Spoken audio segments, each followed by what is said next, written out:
बिस्मिल्लाहिर्रहमानिर्रहीम। अल्हम्दुलिल्लाहि रब्बिल आलमीन, अस्सलातु वस्सलाम अला रसूलिहिल करीम व आलिहि तय्यबीन अत्ताहिरीन। सलावत बर मोहम्मद वाले मोहम्मद। अल्लाहुम्मा सल्लि अला मुहम्मद व आले मुहम्मद वअज्जिल फरजा। कल जो चीज़ें हमने बयान की उसको मैंने मुख्तसरन इसके ऊपर पॉइंट करके लिखा है, और भी बहुत सी चीज़ें उसको 1-2 मिनट में, ताकि वो चीज़ें फिर से जहन में आ जाएं, और फिर जो आज मैं बयान वो उससे भी मरबूत हैं और कुछ अलग भी अहकाम हैं। हमने कल गुस्ल के मुतालिक, चूँकि गुस्ल बाद में बयान करना था, अमली था, लेकिन कल चूँकि सवाल हुआ, उस सवाल के ज़ैल में उसका जवाब दे दिया गया, इसलिए वो पूरी तफसील के साथ उसको बयान किया गया। शरीयत इस्लामी ने कुछ ऐसे मकामात हैं कि जहाँ पर गुस्ल के लिए इंसान को हुक्म दिया है। कभी यह है कि वो खुद करे, और कभी दूसरों को हुक्म दिया है कि तुम उसको गुस्ल दो। जब इंसान दुनिया में आता है उस वक्त माँ बाप भाई बहन जो भी हैं उनको हुक्म दिया कि तुम अपने बच्चों को गुस्ल दो, अपने बच्चे को पाक करो। जब इंसान इस दुनिया से जाने लगता है तब उसके सरपरस्तों को, उसके वलियों को हुक्म दिया, तमाम चाहने वालों, तमाम मुसलमानों को हुक्म दिया कि तुम इस जाने वाले को गुस्ल दो। गुस्ल का हदफ और मकसद इंसान को पाक करना है। पाक ज़ाहिरी जिस्म को भी है, जिसका ताल्लुक पानी से धुलकर हमारा ज़ाहिरी जिस्म पाक हो जाएगा, साफ हो जाएगा, और इसका क़ल्ब इंसानी से भी है। इसीलिए उसने इसमें नियत को शर्त करार दिया। यानी इसका मतलब यह है कि इस्लाम अहकाम शरिया के ज़रिए से जो सबसे पहला हुक्म दिया था कि जब बच्चा पैदा हो तो तुम उसको गुस्ल दो, और जब आखिर में दुनिया से जाने लगा तब इन दो गुस्लों के दरमियान इस इंसान को रखा है। जब दुनिया में आया तब, जब जा रहा है तब। और गुस्ल में दो तहारत, एक जिस्म की तहारत जो पानी के जरिए से साफ होगी, दूसरे कल्ब की तहारत कुर्बतन इल्लाह, नियत। यानी खुदावंद आलम का मकसद इस इंसान से एक जो अहम तरीन मकसद है कि जो विलादत से शुरू होता है और मौत पर खत्म होता है कब्र के वक्त। जब आया तब भी घर वालों से कहा, माँ बाप से कहा तुम गुस्ल दो। जब जा रहा है तब भी चाहने वालों से कहा तुम गुस्ल दो। मतलब क्या है? 20 की दरमियानी जिंदगी के जब तुम बालिग हो जाओ अब खुद गुस्ल करो। मकसद ये है, हदफ ये है शायद, और जो दूसरे वजूहात वो एक अलग चीज है, कि हमको सबसे पहला दर्स इसके जरिए से दिया है कि देखो तुम एक दूसरे को, अपने समाज और माशरे को पाक करने में एक दूसरे की मदद करो। मकसद और हदफ क्या? कि जब आ रहा है तुम पाक करो, जब जा रहा है तुम पाक करो। यानी अपने समाज और माशरे की तहारत एक इंसान खुद अपने हवाले नहीं किया, बल्कि पूरे समाज और माशरे के हवाले किया। जो सरपरस्त है, घर का सरपरस्त है, बड़ा है, तुम साफ करो, तुम अपने माशरे को पाक करो, चाहे वो जाहिरी गंदगी हो, निजासत हो, चाहे वो बातनी निजासत हो। तो इस गुस्ल का जो मैंने जुमला कहा है शायद इसलिए कि हमारी हर एक की जिम्मेदारी है कि अगर हम अपने घर में हैं, जो माँ बाप हैं, जिनके बच्चे हैं और जिनके नहीं, खुदा उनको औलाद अता फरमाए, हम सबकी जिम्मेदारी है कि हम अपने बच्चों को ये दोनों तहारतें सिखाएं। इसलिए कि निस्फ़ ईमान तहारत में है, निस्फ़ ईमान पाकीज़गी है। जब तक हमारे अंदर तहारत और पाकीज़गी नहीं होगी, ईमान हमारे करीब नहीं आ सकता। ये मेरी सिर्फ एक तमहीदन गुफ्तगू थी कि आप इस चीज़ को समझें कि इब्तदा भी है, इंतहा भी है। इब्तदा में भी दूसरों को कहा गया, इंतहा में भी दूसरों को कहा गया, बीच में इंसान है तब खुद कहा गया। यानी इब्तदा दूसरों से होगी, तुम पाक करो, इंतहा दूसरों पे होगी, तुम पाक करो, बीच में ये इंसान है। अब तुम्हारी जिम्मेदारी है, जो दूसरे बता रहे हैं, जो दूसरे सिखा रहे हैं, उसको सीखकर अब खुद प्रैक्टिकल करो। ये असल तो हमने जो कुछ चीजें बयान की वो ये कि गुस्ल देने वाले 2 अफराद होंगे और दोनों नियत करेंगे। पूरी इसकी वजाहत हो चुकी, सिर्फ जल्दी जल्दी। दूसरे, जब आप ये 2 शख्स आए, मुर्दे को पहले तख्ते पर लिटाया जाएगा या चाहे वो पत्थर कोई भी चीज हो, यानी जिसके ऊपर आप उसको लिटा सकें, उसके ऊपर लिटाएंगे। और ये तख्ता या पत्थर जिसके ऊपर आप लिटाए हुए वो सरहानी की तरफ से थोड़ा सा बुलंद हो। फिर उसके बाद जब आप उस तख्ते पर उसको लिटा रहे हैं तो उसके इसका रुख किबले की जानिब, पाँव किबले की जानिब, या तलवे किबले की जानिब होना चाहिए। क्योंकि हमारी लाइफ चल रही, ताकि जिन नाजरीन ने कल नहीं देखा था, अगर वो देखे तो उनको ये मालूम रहे कि कल हमने क्या बयान किया था। जल्दी जल्दी। फिर उसके बाद मैयत को आसमान के उसके पाइती की जानिब एक गड्ढा खोदना है, ताकि वो पानी उसके अंदर, यानी ऐसी जगह जाए कि पानी वैसे गुस्ल का ना फैले, किसी एक जगह पर जमा हो जाए। उसके बाद मैयत को आसमान के नीचे गुस्ल किसी बंद जगह में, और अगर मसला हमारे घर में इतनी जगह नहीं कि हम वहां दे सके, तो ऊपर चादर करें ताकि जेर आसमान गुस्ल ना हो। उसके बाद निजासत वगैरह अगर उसके बदन पर कोई चिकनाई, कोई निजासत लगी हुई है तो पहले उसको धुलना है। और उमूमन हमारे यहाँ गुस्ल देने से पहले पूरे बदन ही को धुला जाता है, उसको धुले। और ये मुस्तहब भी, पूरा बदन धुलना उसका मुस्तहब है। उसके बाद हमने बताया कि जब आप उसके बदन को धुल रहे हैं तो धीरे धीरे उसके पेट के ऊपर अपने हाथ को नीचे की तरफ ऐसे करेंगे, थोड़ा सा दबाए, यानी ज्यादा भी ना दबाएं, ऐसे कि अगर उसके पेट में कोई गंदगी है तो वो बाहर आ जाए अभी गुस्ल, और ताकि कफन वगैरह नजिस ना होने पाए। धीरे धीरे आप उसके पेट के ऊपर इस तरह से, ताकि वो चीज बाहर आ सके कि अगर पेट में कोई गंदगी बाकी रह गई है बाद में निकलने का इम्कान है। सिर्फ और सिर्फ एक जात है कि जिसके पेट को आप इस तरीके से नहीं करेंगे, वो कौन है? हामिला औरत। अगर किसी का बच्चा खुद माँ के साथ उसके शिकम में मर गया है तो फिर आप उसको जो है इस तरीके से नहीं करेंगे, क्योंकि बच्चे के सख्त होने का उसमें इम्कान पर जो भी और दूसरी वजूहात हो। अल मुख्तसर ये कि चूंकि हम यहाँ मसाइल बयान करने आए, उनकी वजूहात बयान करने नहीं आए। दूसरे बर्तन जिसमें आप गुस्ल देंगे, 3 गुस्ल दिए जाएंगे, बेरी के, काफूर और, तो जो बर्तन होगा आप उसमें बेरी के पत्तों को उसका अरक मिलाएंगे और फिर उसके बाद इतना पानी हो कि आप ये गुस्ल पूरा दे सके, यानी उस पानी के जरिए से आप उसके सरोगर्दन, दाहिना हिस्सा, बायां हिस्सा, कंधे से लेकर पैर के तलवों तक पूरा का पूरा धुल सके। अब उसमें 1 बाल्टी में आप धुल सकते हैं 1 बाल्टी, 4 बाल्टी में धुल सकते हैं 4 बाल्टी, 10 बाल्टी में धुल सकते हैं तो 10 बाल्टी, जितना इम्कान है कि इतने पानी में इस इंसान का हम ये जिस्म धुलेंगे उतना धुला जाएगा।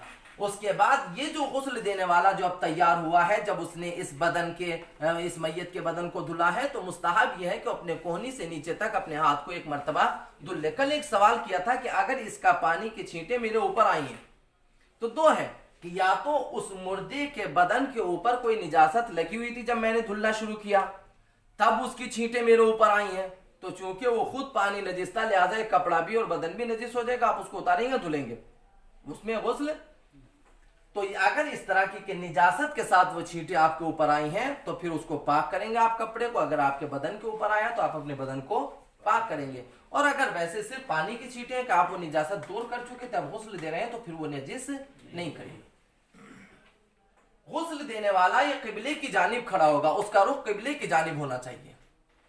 ये मुर्दा लेटा है, ये हमारा मुर्दा है, मैं गुस्ल देने वाला हूं, तो मैं ऐसे खड़ा हूं कि मैं खुद, ये किबला इधर, मैं इधर, मैं ऐसे खड़ा हूं कि मेरा रुख किबले की जानिब हो, और तब मैं इसको गुस्ल देना शुरू करूं।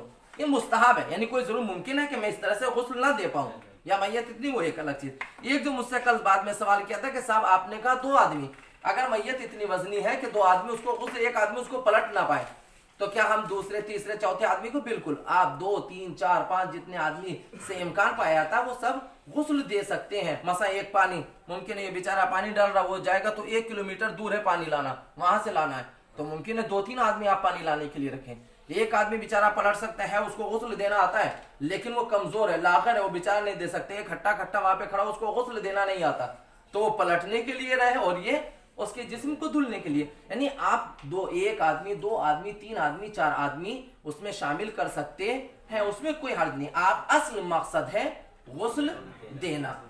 उसके बाद मैयत को पैरों के बीच में नहीं लेंगे। आप अगर किबले के रुख खड़े, ये मैयत है, तो मैं इसको अपने पैरों के बीच में इस तरह से नहीं खड़ा हूंगा, ये मकरूह है। इस तरह से मैयत को अपने बीच में जब ये सारे के सारे काम हो गए, आप आमादा कर चुके, बर्तन में वो बेरी के पत्ते मिला चुके, अब आप गुस्ल देना शुरू करेंगे। जैसे मैं खुद अपने आप को गुस्ल देता हूं वैसे ही गुस्ल मैयत को भी दूंगा। वो क्या, पहले उसके सरो गर्दन को पूरा कि जहां तक पानी, सिर्फ जो जाहिरी आज़ा है, मसला ये नहीं कि मैं कुरेद कुरेद के उसके नाक में भी पानी डालूं, मुंह खोल खोल के उसके, नहीं, जो जाहिरी आज़ा हैं उन आज़ा को धुलना वाजिब है, वहां तक पानी पहुंच जाए। फिर दाहिना हिस्सा, उसके बाद बायां हिस्सा। जब आप दाहिना हिस्सा धुलेंगे तो बाएं करवट, तो जब आप दाहिना हिस्सा धुलेंगे तो उसको बाएं करवट लिटाएंगे, जब आप बायां हिस्सा धुलेंगे तो दाएं करवट लिटाएंगे, ताकि उसका कोई भी हिस्सा बाकी ना रह जाए जहां तक धुलना है। और बेहतर यह है कि अगर मसला दाहिना हिस्सा मेरा ये इतना है, ठीक है, आप इधर से थोड़ा सा लीजिए, यहां तक धुलिए, ताकि आपको यकीन हो जाए कि जितना धुलना वाजिब है उतना आपने धुल लिया। जैसे वुजू में यहाँ कोहनी से धुलना वाजिब है हाथ का, आप थोड़ा सा ऊपर से लीजिए, ताकि आपको यकीन हो जाए कि जितना मेरे ऊपर वाजिब था उतना मैंने धुल लिया। यही गुस्ल में भी है। तो ये देंगे, जब आप गुस्ल देंगे तो दो चीजों का, एक मसलन जो चूंकि उसका पूरा बदन खुला नहीं है, शर्मगाह को देखना हराम है, वो भी शरीयत में जिक्र, शर्मगाह को देखना हराम है, चाहे आगे चाहे पीछे। तो ऐसी सूरत में उसके ऊपर कपड़ा डालते हैं, कपड़ा बांधते हैं। तो जो कपड़ा लगा हुआ है आप उसको हाथ के जरिए से खुद वो कपड़ा पहनिए, कोई भी चीज कि जिससे आपका हाथ उसकी शर्मगाह पर ना लगे, वो पहनकर आप उसके अगले पिछले हिस्से को धुलेंगे। और ये बगल में कि जहां पर मसा इस तरह से रखा हुआ है तो शायद पानी डाले तो नीचे ना जाए, आप उसका थोड़ा सा हाथ उठाएंगे, फिर उसके नीचे पानी डालेंगे। तो ये तमाम के तमाम आज जो मुझे आपके सामने, और इसी तरह से फिर दूसरा गुस्ल, फिर तीसरा गुस्ल, तमाम की तमाम गुस्ल इसी तरह से है। खुद मैयत को किन किन अफराद को गुस्ल दिया जाए, आज से अब ये जल्दी जल्दी आप लिखेगा या मैं खुद इंशाल्लाह आपको टाइप करके भी दूंगा ये तमाम की तमाम चीजें, लेकिन फिर भी समझने के लिए आप इसको लिखे जरूर, क्योंकि लिखी हुई चीज जो है जल्दी से आदमी अगर लिखकर फिर पढ़े तो भूलता नहीं है, ये याद रहता है, जब वक्त आता है तो वो चीज याद आ जाती है। आपने कहा गुस्ल देना, किसको गुस्ल देना, क्या मुसलमान को, कौन सा मुसलमान, क्या तमाम मुसलमान को, मुसलमान में बहुत से, तो किन अफराद को गुस्ल दिया जाए।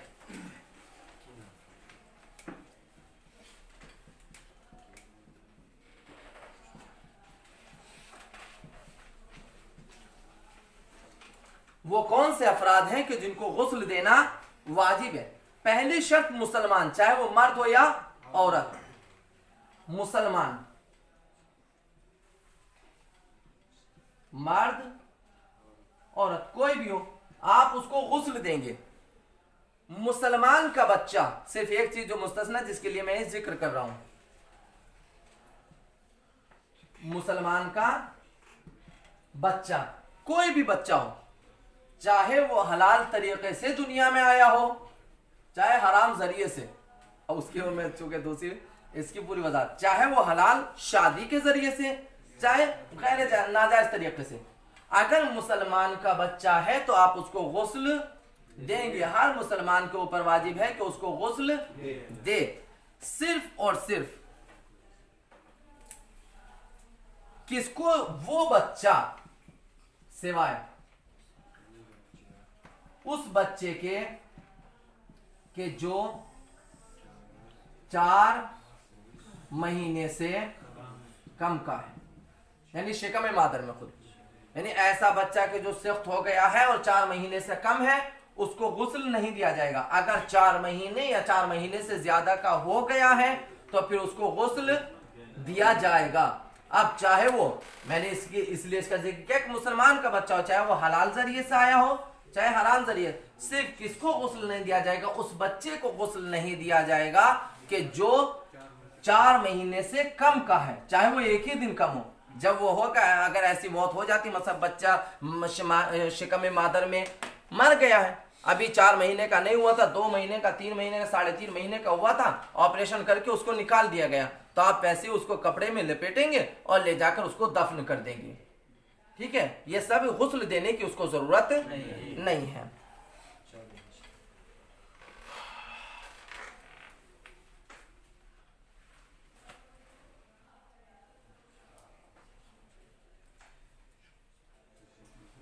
तो जब आपने मुसलमान का, मुसलमान इसका मतलब यह है कि गैर मुस्लिम को गुस्ल नहीं दिया जाएगा, गैर मुस्लिम को गुस्ल नहीं दिया जाए, इसलिए कि पहली शर्त है कि मुसलमान हो। दफन करना मसला उसकी बीमारियों से बचना, जबकि हमारे ऊपर वो वाजिब नहीं है।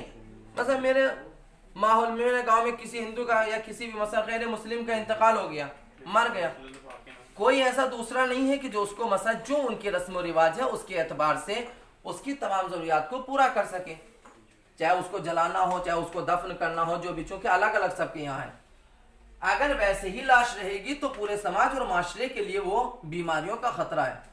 तो गुस्ल देना मेरे ऊपर वाजिब नहीं है कि मैं उसको नहलाकर और गुस्ल देकर और तमाम के तमाम, वो नहीं, आप सीधे से उसको ले जाकर दफन कर दीजिए, और जैसे भी आप कर सकते हो, ताकि वो दूसरी यानी उसके जिस्म से, चाहे वो मुसलमान का, चाहे मरने के बाद कुछ देर के, कुछ दिनों के बाद वो सड़ने लगता है, गलने लगता है, फिर उससे बीमारियां। इसीलिए हमारे कहा गया कि जब आप उसको कब्र में दफन करें तो इतनी गहराई में दफन करें कि उसकी बदबू बाहर ना आने पाए, या दरिंदे अगर कोई फाड़ खाने वाले जानवर हैं उसको खोद कर खाने ना पाए, इसलिए कि उससे बहुत सी बीमारियां वगैरह जो वजूहात बयान की गई, उसमें एक ये भी है कि उस तमाम के तमाम हम तक मुंतकिल ना हो। और जिसको भी गुस्ल दिया जा रहा है, पर उसकी मैंने एक कोई बताई थी, वली की इजाजत, यानी मुझको अगर गुस्ल देना है तो मैं वली की इजाजत से, मेरा बेटा इंतकाल, मेरा बेटा मरा है या मैं मरा हूं, बाप हूं, कोई भी, आपको अगर गुस्ल देना है तो आप मसलन उसके जो बेटा है या बाप है या भाई, जो भी उसका वली, सिर्फ दादा होता है, बाप होता है या बेटा होता है, ये वली होते हैं। फिर उसके बाद वारिस होते हैं, लेकिन वली या शोहर होता है, ठीक है। ये तमाम के तमाम वली, उनकी इजाजत से आप ये काम अंजाम देंगे। और अगर वली कहे कि नहीं, मुझको अपना, मेरा बेटा इतना नालायक था, मुझको उसको गुस्ल और कफन दिलवाना ही नहीं, इसको वैसे ही सड़ने दो, तो फिर उसकी इजाजत कोई माने नहीं है। मैंने कल आपके सामने बयान किया था।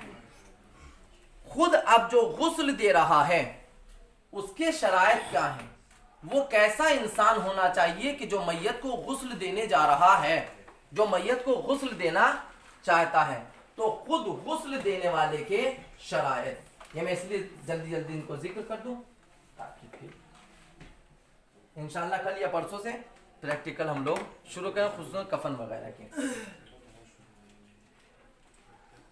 गुस्ल देने वाले के शराइत, क्या हर एक आकर गुस्ल दे? का नहीं, गुस्ल देने वाला कम से कम मुसलमान हो।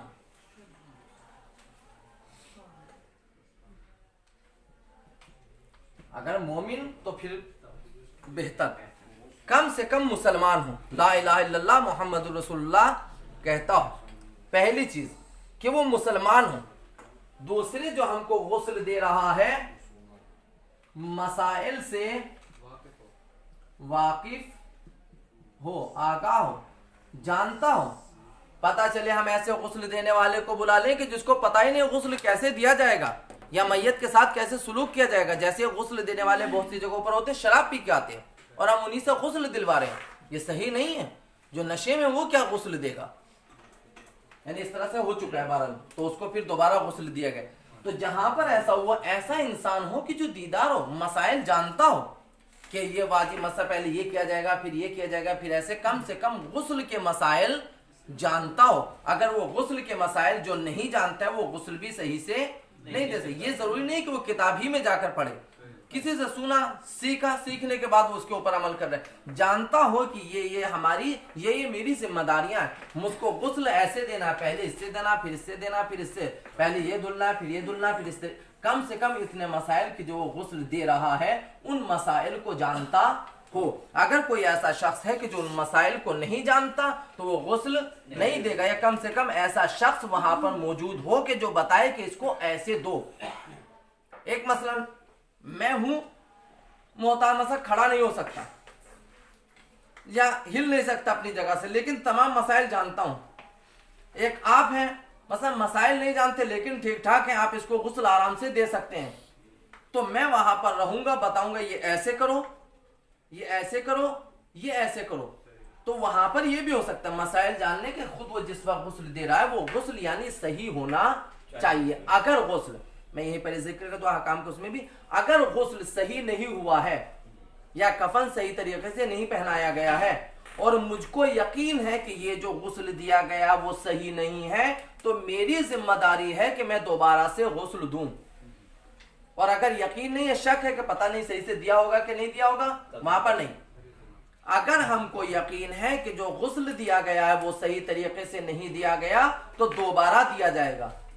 कफन जो दिया गया वो सही नहीं, जो वाजिब था उसको नहीं दिया गया और दूसरी चीजें भर दी गई, तो कफन सही नहीं, मैं दोबारा से उसको कफनाऊंगा। तो गुस्ल देने में चीज कि अगर सही से नहीं दिया गया, जो मसाइल को नहीं जानता होगा, मसाइल से आगा नहीं होगा, वो सही तरीके से गुस्ल भी नहीं देगा। तो शर्त यह है कि वो खुद मसाइल गुस्ल से आगा हो। तीसरी शर्त यह है कि वो आकिल हो, और ये आकिल होने की हर तमाम मसाइल शरिया में आकिल की शर्त है, इसलिए कि दीवाने से, बच्चे से, पागल से, मजनू से खुदावंद आलम ने किसी चीज का मुतालबा नहीं किया। वो आकिल होना चाहिए। जो गैर आकिल है, पागल है, दीवाना है, उसके ऊपर हुक्म शरीयत वाजिब ही नहीं है कि वो गुस्ल दे, ये आकिल से मुतालबा है। तो सबसे तीसरा हुक्म यह है गुस्ल देने वाले का कि वो आकिल हो। यानी बाज उलमा का ये नजरिया है, बिनाबर एहतियात इसलिए कहा गया, मैं इसको बिनाबर एहतियाती लिख रहा हूं, बिनाबर एहतियात, गुस्ल देने वाला बालिग हो, गुस्ल देने वाला बालिग हो। मसलन आप यहां पर हैं या आप, मेरी बस्ती में कोई पढ़ा लिखा नहीं है, वहां से एक बच्चा आया 10 साल का, 11 साल का, वो आकर यहां पर तंजीम में पढ़ रहा है, बिलफर्ज वो पढ़ रहा है, वो मसाइल बेहतर तरीके से तमाम जानता है, लेकिन नाबालिग है, बालिग नहीं हुआ है। ठीक है, शर्त यह है कि बालिग बिनाबर एहतियात, क्योंकि वो मुझसे बेहतर जानता है, जितने बस्ती में कोई मसाइल नहीं जानता वो जानता है, तो जो मसाइल नहीं जानते फिर वो नहीं देंगे, ये देगा बालिग। यानी एहतियात यह है कि बालिग अगर मुमकिन है तो बालिग दे, वइल्ला नाबालिग भी दे सकता। बहरहाल एहतियात ये होना चाहिए कि जब तक बालिग हो, बालिग गुस्ल दे। अगर मैयत मर्द की है तो मर्द, अगर मैयत मर्द की है तो मर्द, और औरत की है तो औरत। ये नहीं हो सकता कि औरत को मर्द और मर्द को औरत। लेकिन कहीं हम ऐसे मकाम पर हैं कि जहां पर मसलन औरत की मैयत है, मर्द कोई औरत नहीं है, तो फिर जो महरम है, पहले शौहर है, बाप है, भाई है, दादा है, मसलन ससुर है, जो भी इस तरह के जो महरम है, जो महरम है वो गुस्ल देंगे, बाप, दादा, भाई, शौहर वगैरह वगैरह। या मर्द मर गया लेकिन वहां पर कोई दूसरा मर्द, तो वहां पर जो महरम औरतें हैं, बहन है, माँ है, बीवी है, खाला है, फूफी, ये जितनी महरम है वो गुस्ल देंगी। पहला मरहला मर्द को मर्द, औरत को औरत। अगर बिलफर्ज हम किसी ऐसे मकाम पर ना हो कि जहां पर ये ना मिल सके, तो दूसरा मरहला है क्या कि महरम गुस्ल दे। और अगर ये भी ना हो, महरम ना मिले, तो फिर उसके बाद किसी दूसरे को पकड़कर, मसलन मुसलमान नहीं मिला था, शर्त है मुसलमान हो, कोई दूसरा, हम किसी को लेकर आए कि भाई अब तुम ही गुस्ल दे दो, बता हम रहे कर तुम दो। लेकिन अगर एक ऐसा बच्चा या बच्ची कि जो 3 साल से कम है, उसको एक मर्द गुस्ल दे सकता है। 3 साल की शर्त है उसमें, ये नहीं कि बालिग हो जाए तो नहीं, 3 साल से अगर कम है, 3 साल तक है, तो मर्द एक बच्ची को, औरत एक बच्चे को गुस्ल दे सकती है। तो बहरहाल पहली शर्त यह है कि मर्द को मर्द गुस्ल देगा, औरत को औरत गुस्ल देगी, और अगर ना मिले तो जो महरम होंगे वो गुस्ल देंगे। और इसके अलावा इंशाल्लाह जब वो करेंगे तो गुस्ल देने वाले के लिए एक शर्त, यानी वो गुस्ल की शर्त है, शर्मगाह को देखना हराम है। यानी जब वो गुस्ल दे रहा है तो उसकी निगाह, यानी एक होता है आमदम देखना, ये जानबूझकर हराम, लेकिन अचानक पड़ गई निगाह, तो मैंने जानबूझकर नहीं देखा है, हाँ, सहवन इश्तबा, जैसे भी मसला मैं गुस्ल दे रहा था, नियत नहीं थी देखने की, हमें देखना नहीं चाह रहा था, लेकिन अचानक पसंद लुंगी जो बांधे हुए थे वो हट गई, बिल फर्ज निगाह पड़ गई, तो वो हराम, क्योंकि वो सहवन है, इश्तबाहन है, अमदन नहीं है। तो बाल शर्मगाह को देखना हराम है। और गुस्ल देने वाला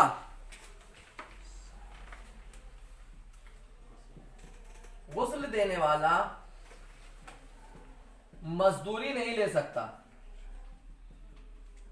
मैं गया आपके यहाँ गुस्ल, कोई मैयत हो गई, आप मेरे यहाँ आए, मेरे यहाँ कोई मर गया, आप गुस्ल देना है, जैसे बहुत से यहाँ पे गस्साल से गुस्ल दिया तो उनको पैसा देते हैं, यह हराम है।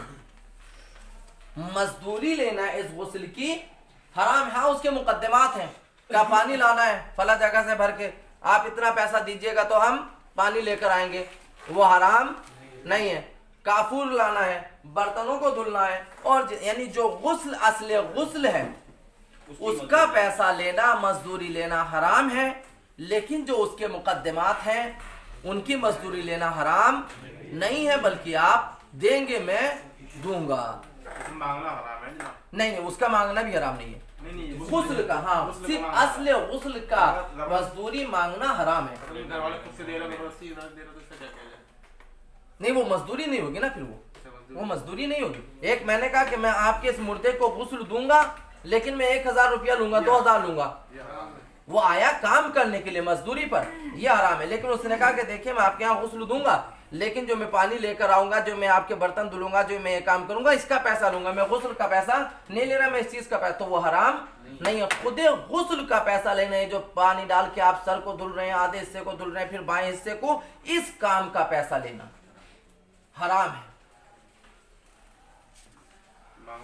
हाँ, तीसरे वो मैयत, अगर ये गुस्ल कब किया जाएगा? जब पानी जिस्म के लिए नुकसानदेह ना हो।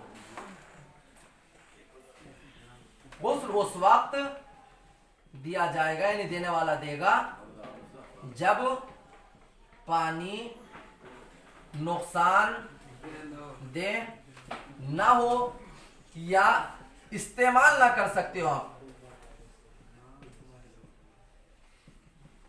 इस्तेमाल ना कर सकते हो, तो ऐसी सूरत में दूसरे का पानी है, वो इजाजत नहीं दे रहा है, मैं इस वक्त उस पानी को इस्तेमाल, वो मुबाह नहीं, गैर मुबाह है। तो जब अगर पानी नुकसानदेह है, और इसमें मैं एक बात और कि यहाँ पर जबीरा नहीं है, गुस्ले मैयत में जबीरा नहीं है, या सीधे से वो गुस्ल है या फिर तयम्मुम है, जबीरा नहीं है। तो ये गुस्ल उस वक्त दिया जाएगा जब पानी नुकसानदेह पता है, मसलन कोई ऐसा मरा लेकिन उसका जिस्म, अगर हम इसको पानी लगाएंगे तो इसकी खाल उतरने लगेगी, सड़ जाएगा जिस्म, ठीक है, या इस्तेमाल ना कर सकता हूं, या उसका जिस्म सड़ जाएगा, या कुछ और परेशानी आ जाएगी, बदबू मचने, कीड़े, कुछ भी वो ऐसा हो सकता है। क्योंकि जब इंसान मर जाता है, उसके खून की रवानी रुक जाती है, तो फिर बीमा, यानी वो जो इंसान के तमाम चीजों को रोकने की जो सलाहियत होती है वो खत्म हो जाती है। तो कुछ देर तक, तो कुछ दिन तक तो इंसानी जिस्म सही रहता है, फिर उसके बाद अगर कोई ऐसी बीमारी इंसान को है कि अगर इसको पानी लगा तो ये जिस्म सड़ने लगेगा, तो फिर वहां पर आप गुस्ल नहीं देंगे। या पानी है, हम इस्तेमाल नहीं कर सकते, या बिल्कुल पानी नहीं है, तो आप वहां पर उसको तयम्मुम कराएंगे। अब यहाँ पर वो तयम्मुमी जिक्र कर दो, फिर उसके बाद इंशाल्लाह दूसरे मसाइल। तयम्मुम कराने का हमने कहा 3 गुस्ल हैं, आब सिद्र, आब काफूर, आब खालिस, ये 3 गुस्ल देंगे। इन्हीं तीनों गुस्ल के बदले आप मैयत को तयम्मुम कराएंगे।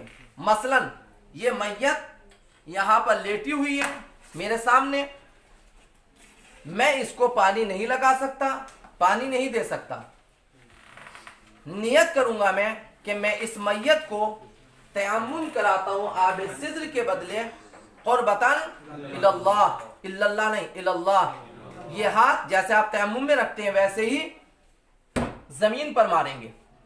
जब मारा, फिर जैसे आप अपनी पेशानी पर फेरते हैं, रखते हैं और ऊपर से नीचे की तरफ लाते हैं, वैसे ही आप मैयत की पेशानी पर अपने हाथ रखेंगे। बालों को उगने से ये, और ये हमें भी उसमें शामिल हो तो मुस्ताहब है ये बाज़ फुक़हा के नजदीक। और ये नाक तक इस तरह से आप उसको लेकर आते हैं, या साइड भी ले लेते हैं, असली पेशानी का मसा है। ये साइड अगर आ जाए तो ये मुस्तहब है, खुद मसे में शामिल नहीं है। तो जब आप उसको जैसे आप अपना मसा करते हैं, मारा, नियत की, नियत से आपने जमीन पर हाथ मारा, हाथ मारने के बाद आप मैयत की पेशानी को ऊपर उसी तरह जैसे आप खुद तयम्मुम करते हैं रखेंगे और उसके बाद उसकी पेशानी का मसा करेंगे। फिर दोबारा आप हाथ मारेंगे, हाथ मारने के बाद उसके दाहिने हाथ की इस पुष्ट पर जहां से आप खुद करते हैं, ये जो उठा हुआ होता है यहां से उंगलियों के सिरे तक आप उसके हाथ पर फेरेंगे, फिर बाएं हाथ पर इसी तरीके से फेरेंगे। ये तयम्मुम अपने हाथों से करना है या हाँ, मैयत के हाथों से? अगर इम्कान पाया जाता है कि आप वो तयम्मुम मैयत के हाथों से करा सकते हैं तो आप मैयत के हाथों से कराएंगे, और अगर अब उसके हाथ मुड़ नहीं रहे हैं, उसके हाथ को आप पेशानी तक नहीं ले जा सकते, तो आप खुद कराएंगे।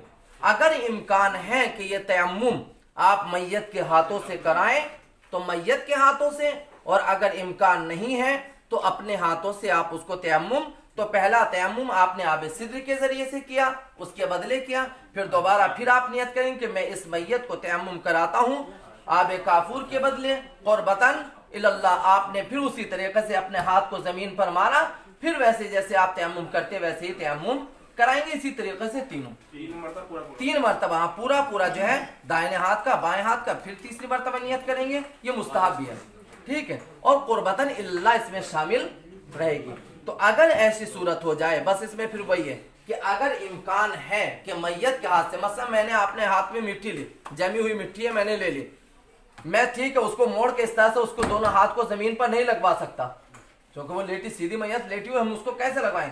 मैंने मिट्टी जमी हुई है, उसको एक बर्तन में, मतलब बर्तन के ऊपर जमा रखी है, मैंने उसको लिया, दोनों हाथ उसके कम से कम ऊपर उठ सकते, मैं इस तरह से करा सकता हूँ। मैं लाया, उसके हाथ से मस कर दिया, मिट्टी है वो, मिट्टी पर जो भी जिस चीज पर भी तयम्मुम सही है वो हमारा मौजूद गुफ्तगू नहीं है। तो जिस चीज पर आप, मसा ये बर्तन है, ये बर्तन खुद मिट्टी का बना हुआ है, मिट्टी है, जैसे बहुत से हमारे मिट्टी के बर्तन होते हैं, वो मिट्टी है, कुल नहीं मिट्टी है, जमी हुई है, या एक ढेला है बड़ा सा, वो जमा हुआ, मैं उसको लेकर आया, मैंने कहा भाई तुम इसको ढेले को पकड़ो, ये यहाँ पर मुर्दा, मैंने उसके हाथ लिए, लाकर इसके ऊपर मस किए, मैं पेशानी तक उसके हाथ ला सकता हूं तो लेकर आऊंगा। अगर मुमकिन है, फिर ये बात, अगर मुमकिन है तो आप मसा कराएंगे, और अगर मुमकिन नहीं है तो फिर आप खुद उसका मसा करेंगे। कितना वक्त रह गया? वसल्लल्लाहु अला रसूलिहिल करीम।